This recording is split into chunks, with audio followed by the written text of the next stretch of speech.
সবচেয়ে বেশি ভালোবাসেন, মহব্বত করেন আমাদেরকে আমাদের রব। কে ভালোবাসে আমাদেরকে?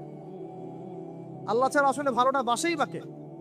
আমরা যে পবিত্র সম্পর্কে কথাও বললাম, এই যে স্বামী স্ত্রীর সম্পর্ক, স্বামী স্ত্রীর মধ্যে মহব্বত, পবিত্র সম্পর্ক, এটা হালাল বৈধ, আল্লাহ পাক বৈধতা দিয়েছেন, কারণ আমাদের প্রবৃত্তির চাহিদা আছে। এই চাহিদা পূরণের জন্য আল্লাহ পাক আমাদেরকে হালালভাবে বিয়ে করতে বলেছেন। সমাজ বিয়েটাকে কঠিন করে ফেললো আর জেনাটাকে সহজ করে ফেললো। বিয়ে কঠিন হয়ে গেল, এরা এখন বিয়ে করতে পারবে না চাইলে। 21 বছর না, 20 বছর বয়স হলে সে বিয়ে করতে পারবে না। 20 বছর একটা ছেলে আগামীকাল এই তথাকথিত ভালোবাসা দিবস পালন করতে পারবে, জেনা করতে পারবে। কেউ বলার কিছু নাই, কেউ বলার নাই, কেউ দেখার নাই, চলছে মানে এভাবেই চলছে। সমুদ্রের পানিতে ভেসে গেছি আমরা। একটা মেয়ের বয়স 17 বছর, সে কালকে জেনা করবে। অগণিত মেয়ে কালকে 17 বছরের মেয়ে জেনা করতে পারে, আল্লাহ হেফাজত করুন। কিন্তু এ এখন বিয়ে করতে পারবে না। বিয়ে করতে গেলে সমস্যা। তাহলে চিন্তা করেন, পয়সার এক পিঠ যদি আপনি দেখান, অপর পিঠ দেখতে হবে। এক পিঠে যদি এই সমস্যা হয়, অপর পিঠে কি পড়তে সেটা দেখতে হবে, আমাকে বুঝতে হবে। বিয়ে কঠিন হয়ে গেল, জেনা সহজ হয়ে গেল। আবার বাসায় ধরেন একটা পুরুষের সামর্থ্য আছে, চাহিদাও বেশি, সামর্থ্য আছে অনেক, চাহিদাও বেশি। সমাজে বিধবা মেয়ে পড়ে আছে, তালাকপ্রাপ্ত মেয়ে পড়ে আছে, এতিম মেয়ে পড়ে আছে, বিয়ে করার মানুষ নাই। এখন সমাজে যদি কোনো সৎ পুরুষ একাধিক বিয়ে করে, তাকে সমাজে বাঁকা চোখে দেখা হবে। কিন্তু এই পুরুষে যদি বিয়ে না করে বাইরে আরো 10টা মেয়ের সাথে অকাম কুকাম করে, তাকে কিচ্ছু বলা হবে। বলেছি আমি, কোরআন একদিকে, সুন্নত একদিকে, ইসলাম একদিকে, সমাজ, এই সমাজের তাকদীর খারাপ। এভাবেই নবী সাল্লাল্লাহু আলাইহি ওয়াসাল্লাম পেরেশান ছিলেন কিভাবে সমাজের মানুষকে ফেরানো যায়। আজকে আমরাও পেরেশান। আল্লাহ পাক সবার আগে আমাকে ইসলাহ দান করেন, আমার পরিবারকে দান করেন, আমাদের প্রত্যেক দিনই ভাই বোনকে দান করেন এবং ইস্তেকামাত দান করেন। আল্লাহুম্মা সাব্বিতনা ওয়াজআলনা হাদিয়ান ওয়া মাহদিয়া, আমিন ইয়া রাব্বাল আলামিন। তো এখন কথা হচ্ছে, এগুলো চলছে আমাদের চোখের সামনেই। কিন্তু দেখেন প্রিয় ভাইয়েরা, আল্লাহ পাক শাস্তি বলেছেন 100 বেত্রাঘাত। কেউ যদি আবার বিবাহিত হয়ে এই কাজ করে, জেনা করে, তাহলে তার শাস্তি কি বলেছেন? বলা হয়েছে কোমর পর্যন্ত মাটিতে পুঁতে ফেলে তাকে পাথর নিক্ষেপ করে হত্যা করতে হবে। এটা কোরআন এবং হাদিসের শাস্তি। আর আমরা কি করছি দেখেন। আমি 2টা হাদিস বলি আপনাদেরকে, শোনেন, ইয়াংরা শোনেন। এই 2টা হাদিস আজকে ভুলবেন না। আলোচনা অনেক লম্বা হচ্ছে তো অনেক কিছু ভুলে যেতে পারে, এই 2টা হাদিস ভুলেন না। একটা হচ্ছে 3 জন ব্যক্তি একবার একটা গুহায় আটকা পড়ছে।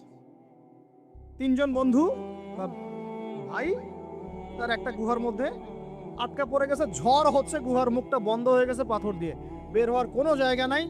এখানে নিশ্চিত মৃত্যু, কোনো সুযোগই নাই বাঁচার। তারা অনেক চেষ্টা করে বের হতে পারলো না। শেষমেশ তারা বলছে যে আমাদের যদি কোনো নেক আমল থাকে, সে নেক আমলের ওসিলা করে আল্লাহর কাছে দোয়া করি, আল্লাহ চাইলে আজকে আমাদেরকে বাঁচাতে পারে। একজন বলছে, আল্লাহ, আমার মা ছিল, পিতামাতা ছিল, তো মাকে আমি দুধ পান না করি আমার সন্তানদেরকে কখনো খাওয়াতাম না। একদিন গিয়ে দেখি যে মা ঘুমিয়ে গেছে, আমার বাচ্চারা কান্নাকাটি করছে, তবু আমি আমার বাচ্চাকে কান্না অবস্থায় রেখেছি, মাকে খাওয়াই নাই, ওদেরকে খাওয়াই নাই। আগে মাকে খাওয়াইছে, তারপর ওদেরকে খাওয়াইছে। আজকে ঘরে ঘরে মাদের সাথে কি আচরণ দেখেন, কি একটা অবস্থা দেখেন সমাজে, কি প্রজন্ম তৈরি করেছেন। মারা এখন বৃদ্ধাশ্রমে চলে যাচ্ছে। শিক্ষিত মা, তাই না? মায়ের পায়ের নিচে আপনার জান্নাত। আর এটাও একটা ব্যাপার যে মায়েরা আবার হাজরা আলাইহিস সালামের মতো হবেন না, যে মায়েরা সারা আলাইহিস সালামের মতো হবেন না, আয়েশা খাদিজা রাদিয়াল্লাহু আনহুমা তাদের মতো হবেন না, তো আপনাদের গর্ভ থেকে তো এর চেয়ে ভালো সন্তান আশা করা যায় না। সমস্যা সব দিকে আছে, আছে না? তো ও এই দোয়া করার সাথে সাথে একটু সরে গেল, আল্লাহর পক্ষ থেকে এই পাথরটা একটু সরে গেল, সুবহানাল্লাহ। কিন্তু বের হওয়ার জন্য এনাফ না। এরপরে আরেকজন দোয়া করছে যে আল্লাহ, আমার একজন কর্মচারী ছিল, টাকা পাইতো আমার কাছে কিছু, তো সে একদিন বেতন না নিয়ে চলে গেছে। টাকাটা দিয়ে আমি কিছু পশু কিনেছি, মানে গবাদি পশু। এই গবাদি পশু 2টা থেকে 4টা, 4টা থেকে 8টা হতে হতে অনেকগুলো হয়েছে। একদিন অনেক দিন পর সে আসছে, এসে বলছে আমার টাকা দাও। সে বলছে যে এই সবগুলো পশু তোমার, নিয়ে যাও। তুমি কি ইয়ারকি ফাজলামি করতেছো আমার সাথে? আমার টাকা আমাকে দাও। না, ইয়ারকি ফাজলামি করতেছে না। এটা তোমার টাকা দিয়ে কেনা ছিল, সবগুলো বংশবৃদ্ধি হতে হতে আজকে এই অবস্থা হচ্ছে। আল্লাহ তোমার সন্তুষ্টির জন্য যদি এই কাজ করে থাকি, আল্লাহ আজকে আমাকে এই বিপদ থেকে বাঁচাও। পাহাড়ের মুখ থেকে পাথরটা একটু সরে গেল, বের হওয়ার জন্য যথেষ্ট না। তৃতীয় ব্যক্তি, আমি এটাই বলতে যাচ্ছিলাম, ইয়াংরা শোনেন ভালো করে। তৃতীয় ব্যক্তি সেজদায় পড়ে আল্লাহকে বলছে, হাত তুলে আল্লাহকে বলছে, আল্লাহ আমার একজন খুব সুন্দরী চাচাতো বোন ছিল, কাজিন, আমি তাকে পাইতে চাইতাম। বুঝেন না, পাইতে চাইতাম মানে কি? তাকে পেতে চাইতাম, অফার করতাম না। সে রাজি হয় না, হয় না, হয় না। একদিন সে বলল যে 100 স্বর্ণ মুদ্রা দিতে পারলে আমি রাজি। 100 স্বর্ণ মুদ্রা দিতে পারলে আমি রাজি। এখন তো এদেরকে স্বর্ণ মুদ্রাও দেওয়া লাগে না, এমনিই রাজি নাকি? জেনা করার জন্য কি এমনিই রাজি? তাহলে একটু আসলে সত্যি কথা বলতে কি, একটা মেয়ে যদি চায় যে আমি আমার ইজ্জত ধরে রাখবো, কোনো ছেলের ক্ষমতা নাই সেই ইজ্জত নষ্ট করে। এটাই সত্য কথা। আমার স্ত্রী এই কথাটা খুব জোরালোভাবে আমাকে বলে, আমি যখন রাস্তায় হাঁটবো, আমি যদি চাই তাহলে কোনো ছেলে আমার কাছে ঘেঁষতে পারবে না। আমি সুযোগ দিলে তখন ঘেঁষতে পারবে। একটা মেয়ে যদি চায় যে একটা ছেলে আমার সাথে ইটিস পিটিস করুক, সে ছেলে করবেই করবে। একটা মেয়ে যদি চায় যে একটা ছেলে আমার পর্যন্ত আসতে পারবে না, আমি আমার ব্যক্তিত্ব গায়রত বজায় রাখবো, আমি ডিস্টেন্স মেনটেন করবো, আমি কোনো সুযোগ দিব না, ছেলে সুযোগ পাবে না কখনো। এত সহজ না। সর্বোচ্চ তখন কি করতে পারে? ধরে 10 জন মিলে ধরে ওকে জোর করে তার সাথে কিছু করতে পারে। ওরকম কিছু করলে তো আল্লাহর গজব নেমে আসবে। ওই যে সারা আলাইহিস সালামকে তুলে নিয়ে গিয়েছিলেন একটা বাদশা, মনে নেই আপনাদের? সারা আলাইহিস সালামকে একটা বাদশা এরকম উঠাই নিয়ে আসছে।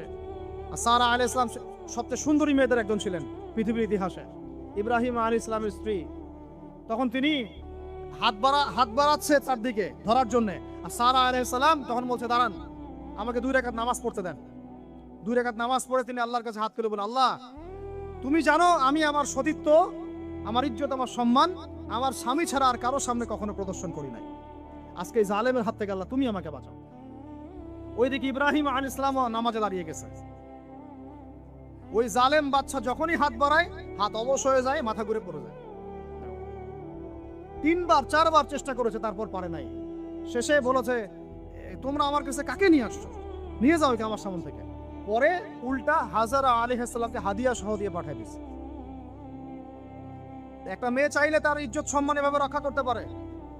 তোমরা জেনায় ছেলেরা লিপ্ত করেছে কারণ তোমরা চেয়েছো বলেই করতে পারছো। তুমি ফেতনা না ছড়াতা, তুমি বেহার মতো বাইরে বের না হতা, তুমি তোমার চুল খোলা না রাখতা, তুমি তোমার পোশাক ঠিক রাখতা, তোমার কথা ঠিক রাখতা, তোমার কথার মধ্যে শক্তি রাখতা, মিষ্টি মিষ্টি প্রলোভন দিতা না, বাইকের পিছনে বসতা না, চটপটি ফুচকা খাইতা না, এখানে ওখানে আড্ডা মারতা না, কোন ছেলে তোমার কাছে আসতে পারতো না। তোমরা এই কাজ করেছো, ছেলে আসতে পেরেছে। আপনারা তো কিছু হইলে ছেলেদেরকেই দোষ দেন। ছেলেরা তো এমনি আকর্ষিত হবেই। আমি একজন ছেলে হিসেবে বলতেছি, এটা না তো বিষয়টা। একটা ছেলের ফিতরত এটা, যে তার কাছে সবচেয়ে সুন্দর মনে হবে একটা মেয়েকে। এটা একটা ছেলের ফিতরত, স্বভাব ধর্ম। এটা চুম্বকের মতো আকর্ষণ করবে। আর এর উপর যখন আপনি এটাকে ফ্রি অ্যাক্সেস করে দিবেন, লাইসেন্স করে দিবেন, বেপর্দায় বের হবে, গায়ের জামা কাপড়ও ঠিক তাই, হ্যাঁ, তারপর কথাবার্তা মিষ্টি মিষ্টি প্রলোভিত টানতেছে, সিডিউস করতেছে, তখন তো একটা ছেলে মিসগাইডেড হইতেই পারে, স্বাভাবিক। ছেলেরও দোষ আছে, কিন্তু অবশ্যই এখানে মেয়েরও দোষ আছে। আমরা তো অনেক সময় ঢাকা শহরে দেখি রাত 10টা 12টা বাজতেছে, আমরা মাহফিল করে যাচ্ছি, কোনোদিন বাসায় ফিরতে 1টা 2টা 3টাও বাজে। রাত 3টার সময় ছেলে মেয়ে বাইকে করে ঘুরতেছে ঢাকা শহর। ওই মেয়েটার কি বাসায় বাবা নাই, ভাই নাই, কোনো স্বামী বা কেউ নাই, মাহরাম কেউ নাই? আমরা সুযোগ দিচ্ছি বলেই তো আমাদের ঘর পর্যন্ত ঢুকতে পারছে। সবার আগে মেয়েদেরকে শক্ত হইতে হবে। আর মেয়ের বাবা যারা, আমি তো নিজেও মেয়ের বাবা, আমরা বাচ্চাদের সাথে সময় কাটাই আর ভাবি যে কি যে হবে ভবিষ্যতে আল্লাহ ভালো জানেন। কিভাবে মেয়েকে মানুষ করব, কিভাবে সতীত্ব রক্ষা করবে আমাদের মেয়েরা। যা চলতেছে অনেক মাদ্রাসার মেয়ে পর্যন্ত নষ্ট হয়ে গেছে। আপনারা জানেন না তো, আমরা জানি কথা। মাদ্রাসায় পড়ুয়া বহু মেয়ে নষ্ট হয়ে গেছে। যতদিন পর্যন্ত এদের হাতে মোবাইল ফোন ছিল না, ইজ্জত ঠিক ছিল। মোবাইল ফোনটা যখনই ঢুকেছে, ইজ্জত নষ্ট হয়ে গেছে বহু মেয়ের। আমি এরকম জানি, বলতে চাচ্ছি না। যাই হোক, ওই জায়গায় আসেন, ওই ছেলেটা তখন 100 স্বর্ণ মুদ্রা অর্জন করেছে, কষ্ট করে আর্ন করেছে। যে আপনাদেরকে বলে যে নিজের পায়ে দাঁড়াও, তারপরে তোমার সাথে রাজি। সে অনেক কষ্ট করে 100 স্বর্ণমুদ্রা অর্জন করে মেয়ের কাছে গিয়েছে, চাচাতো বোনকে বলেছে যে স্বর্ণমুদ্রা নাও, এখন বলো তুমি রাজি না রাজি না। সে মেয়ে বলছে হ্যাঁ ঠিক আছে। তো এখন দুজনের মধ্যে যা হওয়ার তাই হচ্ছে, অ্যাডাল্ট আপনারা সবাই বুঝেন। কিন্তু এখন মূল যে কাজটা, স্বামী স্ত্রীর যে মূল মিলন, এই মিলনটা করার জন্য সেই ছেলেটা বসছে। হাদিসের মধ্যে আসছে এভাবে, দুই পায়ের মাঝখানে বসে পড়ছে ছেলেটা, এখনই জাস্ট শুরু করবে। তখন ওই মেয়েটা বলে উঠছে যে হে আল্লাহর বান্দা, আল্লাহকে ভয় করো, আমি আমার সতীত্ব কখনো নষ্ট করি নাই, তুমি আল্লাহকে ভয় করো। এই কথাটা যখনই বলছে তখন ওই ছেলের মনের মধ্যে এমনভাবে একটা রিয়াকশন জন্ম নিয়েছে, আল্লাহর পক্ষ থেকে একটা এমন একটা নূর আর হেদায়েত চলে আসছে, ওই অবস্থা থেকে ছেলেটা উঠে চলে গেছে এবং স্বর্ণমুদ্রাও দিয়ে দিছে, যে স্বর্ণমুদ্রার আমার দরকার নেই। এবার সেই গুহার মধ্যে বন্দি অবস্থায় আল্লাহর কাছে হাত তুলে দোয়া করতেছে, আল্লাহ তুমি যদি জানো ওই কাজটা আমি তোমার সন্তুষ্টির জন্য করেছিলাম, আজকে আমাকে এই সাক্ষাৎ এই মৌতের হাত থেকে বাঁচাও। সাথে সাথে এই পাহাড় পাথর সরে গেছে। এই হাদিসটা আমি এই কারণে বললাম, যদি আপনি আমি জেনা থেকে বেঁচে থাকতে পারি, ইনশাআল্লাহ তাআলা আল্লাহ পাক সাক্ষাৎ মৃত্যুর মতো এই আযাব থেকেও, বিপদ থেকেও আল্লাহ বাঁচাতে পারেন। এটা একটা হাদিস, সবাই মনে রাখবেন। দ্বিতীয় একটা বলি, এটা আমাদের সব বিবাহিতদের জন্য। আজকে তো বিবাহিতরাও অভাব নাই। আর আমি আশ্চর্য হয়ে যাই যে বিবাহিত একটা ছেলে, বিবাহিত একটা পুরুষ তার স্ত্রীকে এভাবে বেহায়ার মতো কিভাবে সবার সামনে শো করতে পারে। বিয়ে আপনি করলেন, মোহর আপনি দিলেন, সম্পদ আপনার, তার সতীত্ব আপনার, তার সম্ভ্রম আপনার, আপনি নিজে কেন ওকে এভাবে সবার সামনে উত্থাপন করতেছেন? টিকিট আপনি কাটলেন, সিনেমা সবাই দেখবে, ব্যাপারটা এরকম। কি অবস্থা! আবার কোন কোন ঘরে দেখা যায় স্বামীরা কন্ট্রোল করতে চাচ্ছে, কিন্তু মেয়ে বা স্ত্রী কন্ট্রোলে থাকতে চায় না। স্বামীকে বলে তুমি বেশি হুজুর হয়ে গেছো, বেশি বেশি হুজুর হয়ে গেছো। এই যুগে এগুলো চলে, এটা আধুনিকতার মডার্ন যুগ। এই করতে করতে আমাদের সমাজে পরকীয়া ছড়ায় পড়ছে। এখন এই পরকীয়া বলতে কি হাদিসটার কথা মাথা আসছে। আল্লাহর নবী সাল্লাল্লাহু আলাইহি ওয়াসাল্লামের একজন সাহাবী, মহিলা সাহাবী, কি সাহাবী বলেন? এরকম ঘটনা দুই একটা ঘটেছে, আমি একটা বলতেছি খালি। মদিনা মহিলা সাহাবী কোনো একভাবে এরকম একটা অঘটন ঘটে গেছে। মানুষ তো হতে পারে, মানুষ তো পাপ করবে, তাই না? হতে পারে। এখন তিনি গর্ভবতী হয়ে গেছেন। নবী সাল্লাল্লাহু আলাইহি ওয়াসাল্লামের কাছে এসে বলছেন, ইয়া রাসূলুল্লাহ তাহহিরনি, আমাকে পবিত্র করেন, আমি অনেক বড় অন্যায় করে ফেলেছি। নবী সাল্লাল্লাহু আলাইহি ওয়াসাল্লাম মুখ ঘুরিয়ে নেন, মুখ ঘুরিয়ে নিয়ে বলেন যে বাসায় যাও, তওবা করো, আল্লাহ মাফ করে দিবে। নবীজি শুনতে চাচ্ছেন না, কারণ শুনলে কোর্টে মামলা আসলে তো বিচার করতে হবে। তিনি বলছেন যে বাসায় যাও, বাসায় যা মাফ, আল্লাহর কাছে ইস্তেগফার করো, আল্লাহ মাফ করে দিবেন। আবার এদিক দিয়ে ঘুরে আস, ইয়া রাসূলুল্লাহ আমাকে পবিত্র করেন, আমি অন্যায় করে ফেলেছি। এভাবে কয়েক দফার পরে নবীজি বলছেন, তুমি কি অন্যায় করেছো? এমন কোন কাজ কি তুমি করেছো?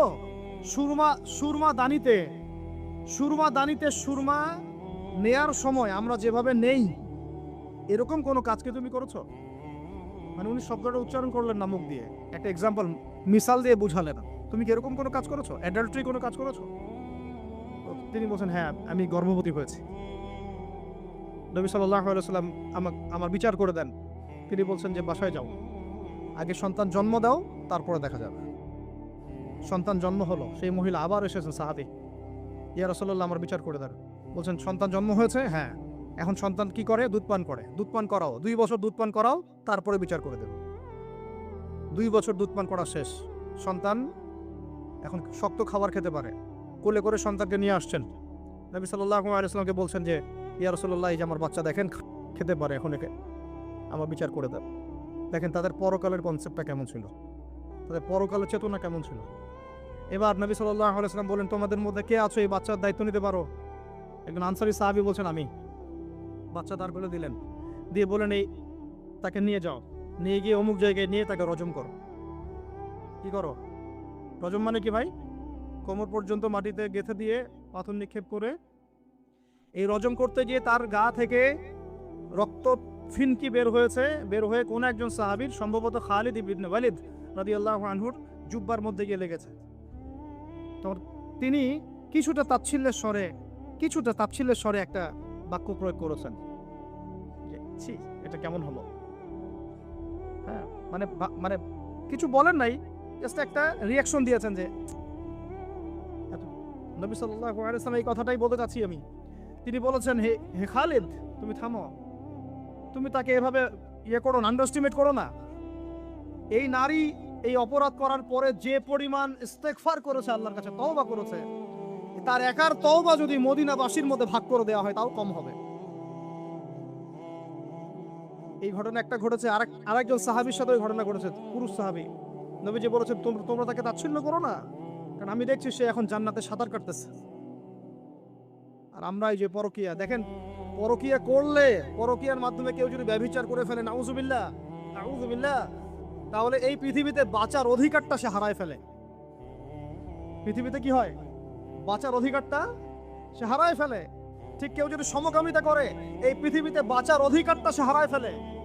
নবীজি স্ট্রেট বলেছেন, ফাকতুলুল ফাইলা ওয়াল মাফউলা বিহি, যে করবে যার সাথে করা হবে দুটাকেই হত্যা করে ফেলো। কেউ যদি ধর্ষণ করে, বাঁচার অধিকারটা হারায় ফেলে।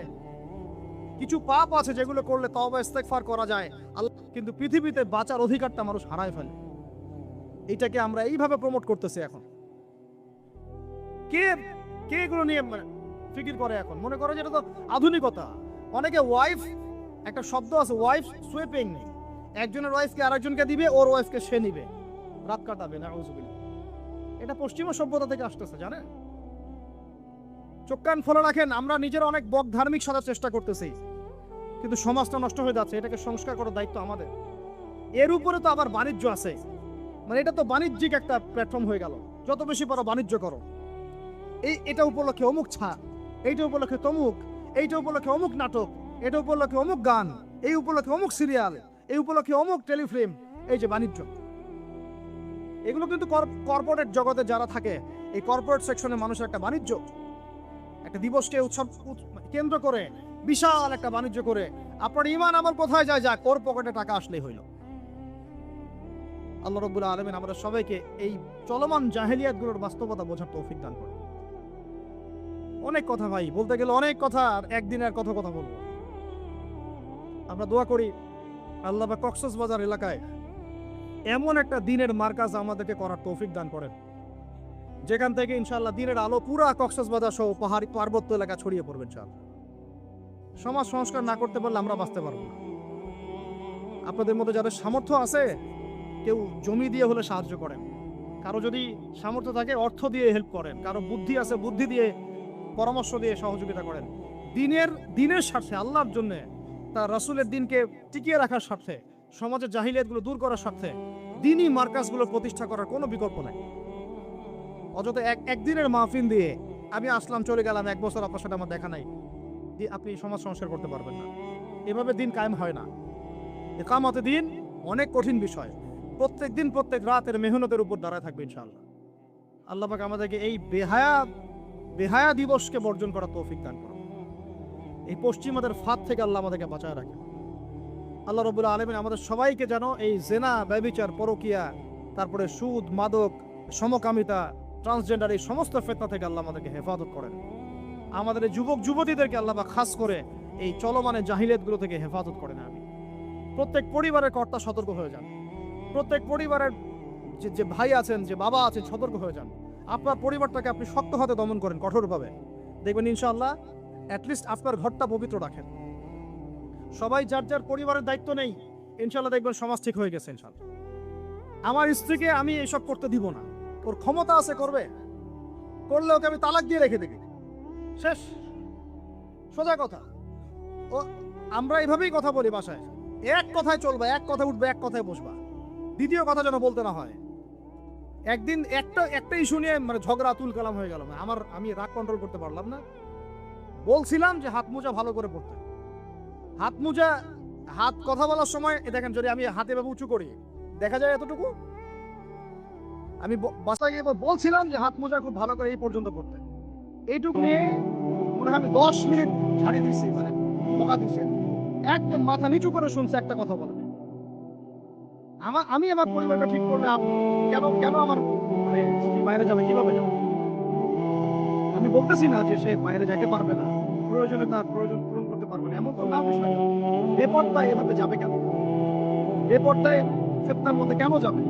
আমার মেয়ে, আমি জন্ম দিলাম, আমি বড় করতেছি, আমি খাওয়াই, মানে আমি খাওয়াই বলতে মানে কি, আমরা উপার্জন করে আমরাই কিন্তু খাওয়াই নাকি? আমরা ওসিলা না রিজিকের, আমরা কামাই রোজগার করে নিয়ে আসি। আমি খাওয়াই বলতে বোঝাচ্ছি আমরা কামাই রোজগার করে নিয়ে আসি, আমাদের ভালোবাসা দিই, মহব্বত করি, তিলে তিলে আদর মহব্বত দিয়ে বড় করি। আমার মেয়ে কেমন করে বাইরে, কেমন করে বাইরে, কোন সাহস হবে?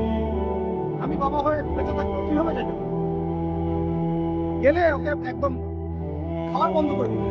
আমার ছেলে বালে হয়েছে, নামাজে যাবে না কেন? যাবে না কেন? যদি না যায় আমি ওর খাওয়া বন্ধ করে দিব। শাসন করতে হবে সবসময়, কিন্তু মিষ্টি কথা চিরা ভিজে না। আল্লাহ পাক কোরআনের মধ্যে হেদায়েত দিতে উৎসাহিত করেছেন, এখানেই আবার আইনগুলো নাযিল করেছেন। মানে সবসময় মানুষকে দাওয়াত দিয়ে বুঝিয়ে সুঝিয়ে কাজ হয় না, মাঝে মাঝে পিটানো লাগে, লাগে না? শাসন লাগে না? লাগে। আমরা যদি আমাদের পরিবারের মেয়েদেরকে নিয়ন্ত্রণ করতে পারি, ছেলেদেরকে নিয়ন্ত্রণ করতে পারি, দেখবেন আস্তে আস্তে ইনশাআল্লাহ এটা কমে গেছে। আর যদি এভাবেই গা ছাড়া দিয়ে দেন, বলেছে বেশি দিন লাগবে না, 10টা বছর পরে নাউজুবিল্লাহ আমরা আশ্রয় চাই আল্লাহর কাছে, এমনটা যেন না হয়। দেখবেন যে এটা এমন হারে বেড়ে গেছে, তাদের মেয়েকে যদি কেউ ধর্ষণ করে তারা কি মেনে নিবে? আপনার ছেলেটা যদি সমকামী হয় আপনি কি মেনে নিবেন? আপনার বাসা যদি কালকে একটা ছেলে এসে বলে যে, সরি, আপনার মেয়ে এসে বলে যে বাবা আমি ওকে ভালোবাসি, ওর সাথে বিয়ে করার আগে আমি যৌন সম্পর্ক করে ফেলছি, আপনি যদি জানতে পারেন কালকে আপনার মেয়ে গর্ভবতী হয়ে গেছে, আপনি কি মেনে নিবেন? আপনি যদি জানেন কালকে আপনার ছেলে আপনাকে এসে বলছে বাবা আমি একটা ছেলেকে নিয়ে আসছি, ও ছেলেটা আসলে বাইরের ছেলে, ভিতরে ভিতরে মেয়ে, তাই আমরা বিয়ে করে ফেলছি, আপনি কি মেনে নেবেন? এটা নবী সাল্লাল্লাহু আলাইহি ওয়াসাল্লামের ফিলোসফি ছিল। একজন সাহাবী এসে বলেছিলেন, ইয়া রাসূলুল্লাহ আমি ইসলামের সব মানতে প্রস্তুত আছি, খালি আমাকে জিনা করার অনুমতি দেন না। সাহাবীরা রাগ হয়ে গেছেন, তাই কার সাথে কি কথা বলো? বেয়াদবি করতে নবী সাল্লাল্লাহু আলাইহি ওয়াসাল্লাম বলেন দাঁড়ান, দাঁড়াও, তাকে ছাড়ো, আমি বুঝাচ্ছি। নবীজি তখন বললেন দেখো, তুমি যে প্রস্তাবটা আমাকে দিলা, ইসলামের সব তোমার ভালো লাগে কিন্তু জিনা করতে চাও, এখন বলো তো দেখি তোমার মায়ের সাথে কেউ যদি এমন করে তুমি কি রাজি হবা? সে বলছে না। তোমার খালার সাথে করবে না, তোমার বোনের সাথে না, তোমার স্ত্রীর সাথে না, তাহলে যেটা তুমি অন্যের ক্ষেত্রে চাচ্ছ না, পছন্দ করো না, এটা কেন তুমি তোমার ক্ষেত্রে চাচ্ছ? এভাবে চিন্তা করলে আমাদের আর কথা বলার দরকার আছে? আল্লাহ পাক আমাদের সবাইকে কথাগুলো বোঝার তৌফিক দান। এখন শেষ করে দিচ্ছি এই পয়েন্ট থেকে। দেখেন, আমাদেরকে সবচেয়ে ভালোবাসেন আমাদের রব আল্লাহ। সত্যিকারের ভালোবাসার ডেফিনেশনটা হচ্ছে যে আপনি নিঃস্বার্থভাবে কাউকে ভালোবাসেন। আমাদের আশপাশে যারা আছে, যারা হালাল, হালাল, আমার মা, আমার বোন, আমার বাবা, আমার স্ত্রী, আমার ছেলে, আমার মেয়ে, এদেরও যদি কখনো স্বার্থে আঘাত পড়ে দেখবেন সেও আপনার পাশ থেকে চলে যাচ্ছে। এমন হয়নি কখনো? আপনার বন্ধু, আপনার বন্ধু, আপনার ব্যবসা পার্টনার, আপনার বস, আপনার কলিগ, ওদের স্বার্থে আঘাত হলে ওরাও সরে যাচ্ছে পাশ থেকে, জিগরি দোষ চলে গেল পাশ থেকে, হয় না? ভালোবাসা দুই প্রকার, বলেন কয় প্রকার? আমার সাথে বলেন, এখানে শেষ করে দিব, 10টা মিনিট। ভালোবাসা কয় প্রকার? একটা হচ্ছে নিঃস্বার্থ ভালোবাসা, নিঃস্বার্থ, কোনো স্বার্থ নাই, নিঃস্বার্থ ভাবে ভালোবাসা। একটা হচ্ছে কোনো না কোনো স্বার্থ জড়িত আছে এমন ভালোবাসা। আপনার স্ত্রীর চাহিদাও যদি আপনি পূরণ করতে ব্যর্থ হন, দেখবেন স্ত্রীর সাথে আপনার গন্ডগোল লেগে যাচ্ছে, যদিও সে হালাল। তাই না? এমন হয় না অনেক সময়? আমি তো অনেকদিন বলেছি, অনেকদিন আগেও বলেছি, 5 বছর 6 বছর আগে, যে মানুষ আসলেই মানুষের অবস্থানকে মূল্যায়ন করে। ভিতর থেকে মানুষকে শুধু মূল্যায়ন করে আল্লাহ রাব্বুল আলামিন। না হলে কি হতো? এই যে এত অন্যায় আমরা করেছি, আল্লাহ পাক কি আমাদেরকে ছেড়ে দিয়েছেন, ফেলে দিয়েছেন, গজবে ধ্বংস করে দিয়েছেন? এই যে আল্লাহ পাক যে আমাদেরকে মহব্বত করেন, ভালোবাসেন, তার প্রমাণ এগুলো। আল্লাহ পাক চান যে আমরা যেন ফিরে আসি। আল্লাহ পাক বলছেন সারা দুনিয়ার সমান গুনাহও যদি সে করে ফেলে, আসমানের সমানও গুনাহ করে ফেলে, খালি তওবা করে ফিরে আল্লাহকে বলবে আস্তাগফিরুল্লাহাল্লাযী লা ইলাহা ইল্লা হুয়াল হাইয়ুল কাইয়্যুম ওয়া আতুবু ইলাইহি। আল্লাহ পাক বলছেন খালেস তওবা করলে গুনাহ তো মাফ করে দিবই, আগের গুনাহগুলোকে নেকি দিয়ে পরিবর্তন করবে। এটা ভালোবাসা না? আল্লাহ পাক সৃষ্টি করেছেন আমাদেরকে ভালোবেসে। সব করে সদের মধ্যে দেখবেন আল্লাহ বলছেন ফালাকতু বিয়াদি মা মানাআকা আল্লা তাসজুদা ফালাকতু বিয়াদি, মানে তুমি তুমি ইবলিস কেন তাকে সেজদা করলে না, যাকে আমি নিজ হাতে সৃষ্টি করেছি? এটা মহব্বতের বহিঃপ্রকাশ না? আল্লাহ আমাদেরকে নিজ হাতে সৃষ্টি করেছেন। আল্লাহ পাকের হাত কেমন এটা আমরা ব্যাখ্যা করতে যাব না। এই হাতের অর্থ কি সেটাও ব্যাখ্যা করার তাহবিল করার দরকার নেই। কোরআনে আসছে যেভাবে সেভাবে আমরা ইমান রাখবো, ঠিক আছে ভাই? এখানে আবার অনেকে অনেক তালগুল পাকায় ফেলে এবং বিভ্রান্ত হয়ে যায়। এদিকে যাওয়া দরকার নেই। এখানে বোঝানো হচ্ছে আল্লাহ রাব্বুল আলামিন আমাদেরকে মহব্বত করে সৃষ্টি করেছেন। এই পুরো সৃষ্টি জগৎটাই তো আল্লাহর মহব্বতের বহিঃপ্রকাশ। সবকিছু এত নিপুণ ভাবে চলতেছে, এটা মহব্বতের বহিঃপ্রকাশ না? আমি আপনাদেরকে নিয়ে যদি কোনোদিন কক্সবাজারের সৈকতে তারা দেখাতে পারতাম, তাহলে আমি বুঝাইতে পারতাম আপনাদেরকে যে এই মহাবিশ্বটা ঠিকই আছে কিনা। তারার মধ্যে একটা গাণিতিক ক্যালকুলেশন আছে যেটা সবাই জানে না। এটা একটা অ্যাস্ট্রোনমি নিয়ে পড়াশোনা করেছে তারা জানে। আপনার আপনার মানে মাথার বিবেকই উল্টা যাবে এত সূক্ষ্মভাবে কিভাবে আল্লাহ রাব্বুল আলামিন এই মহাবিশ্ব সৃষ্টি করেছেন। এক চুল এদিক ওদিক হলে পুরো বিশ্ব কায়নাত ধ্বংস হয়ে যায়। এটা কি আল্লাহ পাকের মহব্বতের পরিপ্রকাশ না? আল্লাহ পাক তো বরং বলেছেন পুরো সৃষ্টি পরিবারটাই আল্লাহর আহাল, আল্লাহর পরিবারের অন্তর্ভুক্ত। সুবহানাল্লাহ। এমনকি আল্লাহ পাক আমাদেরকে বলেছেন তোমরা জমিনবাসীর সবার উপর রহম করো। ইরহামু মান ফিল আরদ ইরহামুকুম মান ফিস সামা। তোমরা সবার উপর রহম করো, দয়া করো। দয়া রহম এটা তো মহব্বতের একটা অংশ। তোমরা সবার উপর দয়া করো, রহম করো, মহব্বত করো। এটা কি হবে? তাহলে আল্লাহ পাক আসমানে যিনি আছেন আল্লাহ পাক তোমাদের উপর রহম করবে। আমরা সেই মহান সত্তার ভালোবাসার থেকে বের হয়ে হারাম যৌন ভালোবাসার দিকে যাওয়ার চেষ্টা করছি। আসলে এটা ভালোবাসা না, যৌনতা। এর দিকে যাওয়ার জন্য এসব করছি। আল্লাহ পাক আমাদেরকে মাফ করে দেন, হেদায়েত দান করুন। আল্লাহ পাক কত ভালোবাসেন এটা নিয়ে বলতে গেলে আজকে রাত শেষ হবে। এখন আল্লাহ রাব্বুল আলামিন আদম আলাইহিস সালামকে সৃষ্টি করেছেন, ওর সমস্ত নাম শিক্ষা দিয়েছেন। নাম মানে বলে এটা নাম মানে কি? আরো নাম আসলে আল্লাহ পাক কাউকে সবচেয়ে সেরা কিছু দান করেন। সূরা ৩ আল্লাহ পাক কি বলেছেন? ওয়াতিন ওয়া যাইতুন, এগুলো শপথ করে লাকাদ খালাকনাল ইনসানা ফি আহসানি তাকওয়িম। মানুষকে সবচেয়ে শ্রেষ্ঠ কাঠামো আল্লাহ পাক দিয়েছেন। দেন নাই? কাউকে যদি মহব্বত না করা হয় তাকে আপনি সবচেয়ে সেরাটা কি দিতে পারবেন? আল্লাহ পাক আমাদেরকে মহব্বত করেন, ভালোবাসেন। এবং আল্লাহ চান আমরাও যেন তাকে মহব্বত করি, তাকে ভালোবাসি। আমরা যদি কাউকে ভালোবাসি আল্লাহর জন্য ভালোবাসি, কাউকে ঘৃণা করি আল্লাহর জন্য ঘৃণা করি। মহব্বত আল্লাহর জন্য, ঘৃণাও কার জন্য? আল্লাহ পাক সমস্ত এলেম শিক্ষা দিলেন। এটা কি ভালোবাসার বহিঃপ্রকাশ না? নূহ আলাইহিস সালামের কওম দীর্ঘদিন আল্লাহর কথা শোনে না। আল্লাহ পাক সবর করলেন, ধৈর্য ধরলেন, গজব দিলেন না। শেষ পর্যায়ে গিয়ে আযাব দিয়েছেন। এই যে আল্লাহ পাক সুযোগ দেন, সময় দেন, এটা কি আল্লাহ পাকের ভালোবাসা, দয়া না? এরকম প্রত্যেকটা কওমের ক্ষেত্রে হয়েছে। আমি তো ফিল করলাম এই ভালোবাসা নিয়ে ঘাটাঘাটি করতে গিয়ে যে আসলে আল্লাহ পাক যে আমাদেরকে সবচেয়ে বেশি মহব্বত করেন তার সবচেয়ে বড় নিদর্শন কি জানেন? আমাদের কাছে আল্লাহ রাব্বুল আলামিন আল কোরআনের মতো কিতাব নাযিল করেছেন, আর আমাদেরকে আল্লাহ পাক নবী মুহাম্মদ সাল্লাল্লাহু আলাইহি ওয়াসাল্লামের উম্মত বানিয়েছেন। আল্লাহ পাক যে নবী মুহাম্মদ সাল্লাল্লাহু আলাইহি ওয়াসাল্লামকে এই দুনিয়াতে পাঠিয়েছেন না, এটাই সবচেয়ে বড় মহব্বত, সবচেয়ে বড় রহমত। কারণ তার সুন্নতে এমন কিছু নাই যেটা আপনি খুঁজে পাবেন না। আর তিনি আমাদেরকে যে মহব্বত করতেন, মুহাম্মদ সাল্লাল্লাহু আলাইহি ওয়াসাল্লাম আমাদেরকে যে মহব্বত করতেন, তিনি আমাদেরকে বলতেন যে আমরা তার ভাই। ভাই মানে কি মায়ের পেটের ভাই? এটা বোঝানো হয়। একটা হাদিস তিনি বলেছেন আমি তো পিতৃতুল্য। তার মানে কি সত্যি সত্যি বাবা সন্তানের সম্পর্ক? রুহানি পিতা। তিনি কি ইমাম নন? তিনি ইমাম, তিনি নেতা, তিনি আমাদের শিক্ষক, তিনি নবী। তো তিনি আমাদেরকে যে মহব্বত করতেন, তিনি একদিন বলছিলেন সাহাবীদের সামনে, কাশ আমি যদি আমার ভাইদেরকে দেখতে পেতাম। সাহাবীরা বলছেন ইয়া রাসূলুল্লাহ আমরা কি আপনার ভাই না? তখন নবীজি বলছেন না, তোমরা আমার সাহাবী। আমার ভাই তারা যারা আমাকে না দেখেই আমার প্রতি ঈমান নিয়ে আসে। প্রত্যেক নবীকে আল্লাহ পাক একটা দোয়া করার চান্স দিয়েছে। কয়টা ভাই? এমন একটা দোয়া যেটা করলে আল্লাহ পাক কবুল করবেনই করবেন। করলে আল্লাহ পাক কি করবেন? অবশ্যই কবুল করবেন। নবী সাল্লাল্লাহু আলাইহি ওয়াসাল্লাম বলছেন যে সমস্ত নবী এই দোয়াটা পৃথিবীতে করে ফেলেছে, আমি এই দোয়াটাকে মুলতবি রেখেছি যে কাল কিয়ামতের মাঠে আমি আমার উম্মতের জন্য সুপারিশ করব।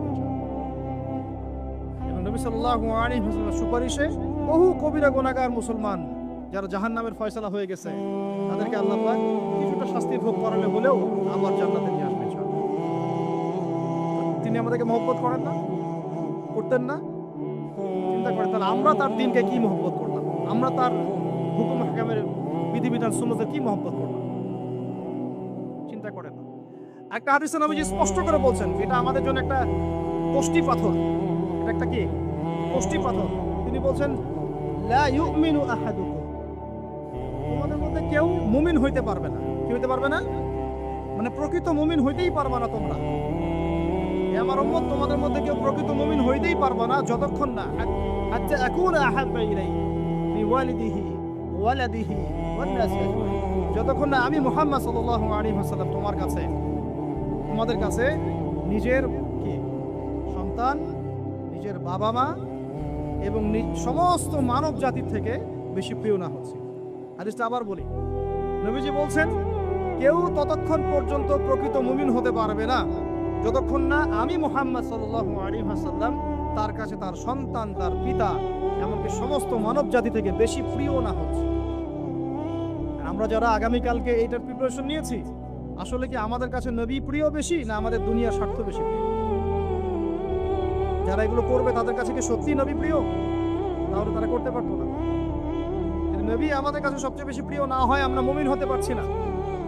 আর যাদের কাছে নবী প্রিয় তারা কখনো এমন হারাম কাজে যেতে পারবে না। যারা যাচ্ছে তারা কখনোই নবীকে ভালোবাসে না, পশ্চিমকালে। শোনেন, ওমর রাদিয়াল্লাহু আনহুর নাম শুনেন নাই? বললে অনেক কথা ভাই, অনেক কথা, কোনটা রেখে কোনটা বলি। ওমর রাদিয়াল্লাহু আনহু একদিন এসে বলছেন খলিফাতুল মুসলিমিন, মুসলিমদের তিনি খলিফা, জান্নাতের সুসংবাদপ্রাপ্ত 10 জন সাহাবীর একজন। জান্নাতের সার্টিফিকেট পেয়েছেন পৃথিবীতে কয়জন সাহাবী? একটা হাদিসে একসাথে 10 জন, ওই 10 জনের অন্যতম একজন, যিনি এমন শাসন ব্যবস্থা পৃথিবীতে প্রতিষ্ঠা করেছিলেন যার মতো মিসাল এখন পর্যন্ত পৃথিবীতে দেখা যায় না। একটা হাদিসে আসছে যে রাস্তা দিয়ে ওমর হাঁটে ওই রাস্তা দিয়ে শয়তান হাঁটে না। শয়তান যদি দেখে ওমর, ও আর ওই যাবে না।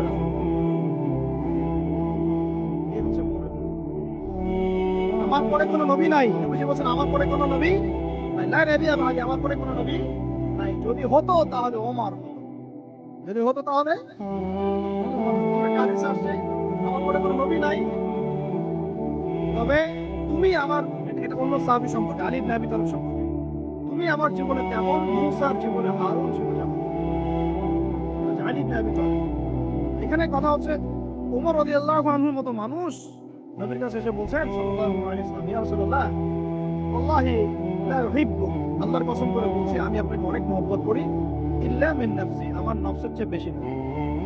মানে আমি আমার জানের চাইতে আপনাকে বেশি মহব্বত করি। আমি আপনাকে অনেক মহব্বত করি ইয়া রাসূলুল্লাহ, সবকিছু থেকে বেশি মহব্বত করি, কিন্তু আমার নিজের জানের চেয়ে বেশি না। নবী সাল্লাল্লাহু আলাইহি ওয়াসাল্লাম বলেন, লা ইয়া ওমর, এখনো মুমিন হন। তাকে বলছেন, কাকে বলছেন? জান্নাতের সার্টিফিকেট প্রাপ্ত একজন মানুষকে, লা ইয়া ওমর, এখনো হয়নি। তখন নবী সাল্লাল্লাহু আলাইহি ওয়াসাল্লাম তিনি একটু করে আবার বলছেন, ইয়া রাসূলুল্লাহ ওয়াল্লাহি আলান, এখন লা হাব্বা ইলাইয়া মিন কুল্লি শাই হাত্তা মিন নাফসি, এখন থেকে আপনি আমার কাছে সবচেয়ে বেশি প্রিয় সবকিছু থেকে, এমনকি আমার নফসের থেকেও বেশি প্রিয়। তখন নবীজি বলেন, আলান ইয়া ওমর, এখন ওমর, এখন তুমি মুমিন হলে। তাহলে যারা আমরা নবীর সুন্নতের খেলাফ এইসব অপসংস্কৃতি, নোংরামি, জেনা, ব্যভিচার, কনসার্ট, নাটক, সিনেমা, পরকিয়া, এইসব তথাকথিত ভালোবাসা দিবস, এই জেনা দিবসগুলো পালন করছি, আমরা কি আসলেই নবীকে ভালোবাসি? আমরা কি সত্যি আল্লাহকে ভালোবাসি? আল্লাহ পাক আমাদেরকে বোঝার তৌফিক দান করে না, জাহিলিয়াত থেকে ফিরে আসার তৌফিক দান করে। এরকম প্রচুর ঘটনা। ভালোবাসা তো এগুলোর নাম। ভালোবাসা কাকে বলে জানেন? সাহাবীরা বাসায় যেতেন, আবার দৌড় দিয়ে আসতেন নবী সাল্লাল্লাহু আলাইহি ওয়াসাল্লামের চেহারাটা একটু দেখার জন্য। এটা নাম ভালোবাসা। আপনারা যদি উমরা করতে যান, হজ করতে যান, দেখবেন বারবার আপনার নবীর রওজায় গিয়ে সালাম দিতে মন চাইবে, আরেকবার দেখা করে আসে, আরেকটু দেখা করে আসে, আরেকবার সালাম দিয়ে আসে। ভালোবাসা, কোনো স্বার্থ আছে এখানে? নবী সাল্লাল্লাহু আলাইহি ওয়াসাল্লাম কি আমাদের কাছে কোনো স্বার্থ দাবি করেছেন? আল্লাহ করেছেন? এগুলো ভালোবাসা। এই ভালোবাসা হলো প্রকৃত ভালোবাসা। আর এগুলো যেটা চলছে এটা হচ্ছে যৌনতা। এগুলো কি চলছে? যৌনতা। ভালোবাসার নাম দিয়েছে এখন যৌনতা। এগুলো ভালোবাসা না, এগুলো পাশবিকতা, প্রবৃত্তির দাসত্ব। প্রবৃত্তি মানে মন যা চাই তাই করতে থাকো। মন চাইছে একটা মেয়ের সাথে রাত কাটাবেন, এটাকে আপনি ভালোবাসা নামবেন। এটা হচ্ছে ভালোবাসা না, এটা কি প্রবৃত্তি, পশুত্ব, দাসত্ব, পশুত্বের দাসত্ব করছেন। আল্লাহ পাক আমাদেরকে কথাগুলো বোঝাবো। এরকম সাহাবীরা কত ত্যাগ করেছেন। তালহা রাদিয়াল্লাহু আনহু নাম শুনলে অনেকে। নবী সাল্লাল্লাহু আলাইহি ওয়াসাল্লাম উহুদ যুদ্ধের দিন সংকটময় একটা অবস্থায় ছিলেন। তালহা রাদিয়াল্লাহু আনহু একা নবী সাল্লাল্লাহু আলাইহি ওয়াসাল্লামকে ঢাল হিসেবে পিঠ পেতে দিয়ে আছেন। পুরো থেকে তীর যেন আসতে না পারে। শেষে দেখা গেল তার গায়ের মধ্যে 40 থেকে 50টা তরোয়ারের আঘাত আছে, তীরের তীরের খোঁচা আছে, বর্ষা খোঁচা আছে। এই অবস্থায় তিনি নবীকে কাঁধের মধ্যে নিয়ে উহুদ পাহাড়ে উঠেছেন নবীকে সেভ করার জন্য। ভালোবাসা এটা কি? কোন স্বার্থে, কিসের স্বার্থে? দুনিয়ার স্বার্থে, জান্নাতের স্বার্থে। একজন সাহাবী বাড়ি নির্মাণ করেছেন, তো নবী সাল্লাল্লাহু আলাইহি ওয়াসাল্লাম দেখে একটুখানি মানে হয় না, তুমি কে কার বাড়ি এটা বললেন, আচ্ছা অমুক সাহাবীর বাড়ি। নবীজি একটু ভ্রু কুঞ্চিত করলেন, পছন্দ করলেন না, কিছু মুখে বলেন নাই, মুখে কিছু বলেন না, এখানে একটু অসন্তুষ্ট হয়েছে, এক্সপ্রেশন দেখতে বোঝা যাচ্ছে। তখন ওই সাহাবীকে জানানো হলো, তোমার বাসার সামনে দিয়ে তো আল্লাহর নবী সেদিন হেঁটে গেলেন, তারপরে আমার বাসা দেখে, তোমার বাসা দেখে আল্লাহ নবী সাল্লাল্লাহু আলাইহি ওয়াসাল্লাম অসন্তুষ্টি প্রকাশ করেছেন। মুখে কিছু বলেন নাই, এক্সপ্রেশন ছিল একটু অসন্তুষ্টি। 3 দিনের মধ্যে সেই বাড়ি ভেঙে গুড়িয়ে দিয়েছে। যে বাসা দেখে আল্লাহ নবী সন্তুষ্ট হলে আমি বাসা রাখবোই না। ভালোবাসা কিসের জন্য? কার জন্য? কার স্বার্থে বলেন? আল্লাহর জন্য, জান্নাতের জন্য, আল্লাহর স্বার্থে, আল্লাহর জন্য। কতগুলো বলে শেষ করব।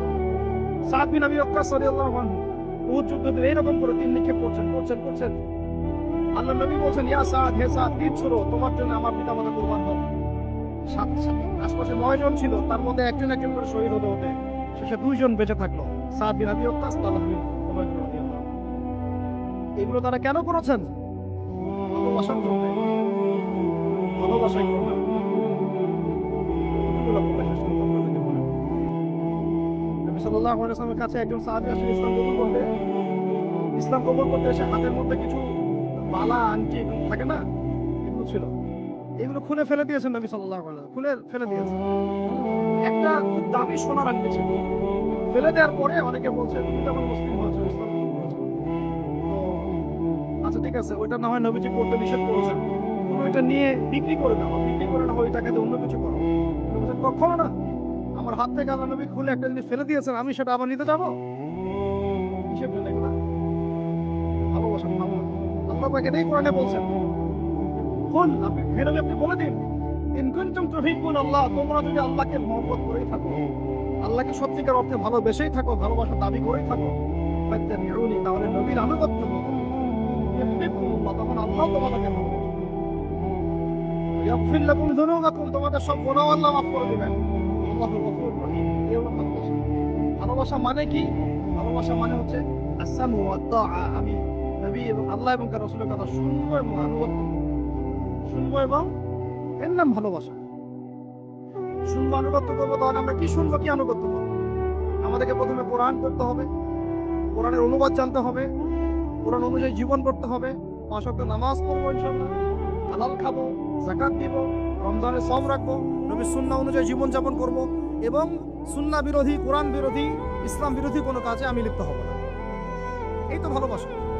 এই ভালোবাসা যদি বহিঃপ্রকাশ ঘটাতে আমরা ব্যর্থ হই, নিজেও ধ্বংস হব, পরিবারও ধ্বংস হবে, আমাদের পরের প্রজন্মও ধ্বংস হবে, সমাজও ধ্বংস হবে।